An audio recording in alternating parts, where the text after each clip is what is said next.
on that top story. Democrats and Republicans in the US still no closer to an agreement over a new debt ceiling. Well, Mark Bloomfield is a political economist for the American Council for Capital Formation, a business advocacy and think tank confederation. He's in Washington now. Just tell us, I guess people are used to politicians overstating the case. Everything is potentially a catastrophe. How bad would failure be in this case? Well, let's look at a political context first. And I still remember, because I'm an old man, and that is 1856, when a senator so infuriated somebody from the other body that he went and caned him almost to death. Now, we're not at that stage yet, but we have one side talking about hostages and the other side about surrender. So politically, I think it is pretty bad, but more significantly are the economic consequences. And what about those consequences, not only in the US, but globally?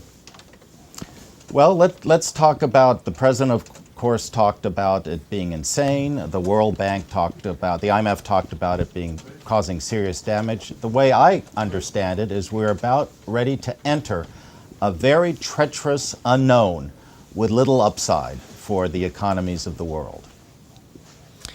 How likely is failure to agree, do you think? I mean, President Obama is using very fierce language at the moment, but he said he understands why it's difficult for Republicans to vote to lift the debt ceiling because, as he says, in a way, it's a lousy name. It suggests the debt itself is being increased. He did seem almost in an aside to offer some way out, suggesting Republicans could vote to lift the threat for the period it took to negotiate.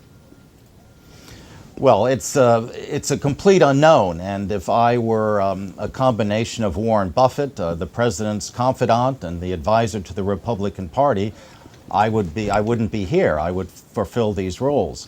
But there is some movement as the time deadline approaches, and the latest idea, of course, is to set up a super committee of members of Congress, unlike in the past when it was private sector people, to provide a way to step forward at the same time, while that is a way to perhaps negotiate, raise the debt ceiling, perhaps not for a long period of time, but let's say 6 months.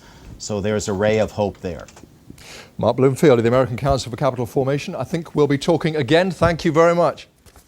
Thank you as always. Now to the family feud that's gripped Australia.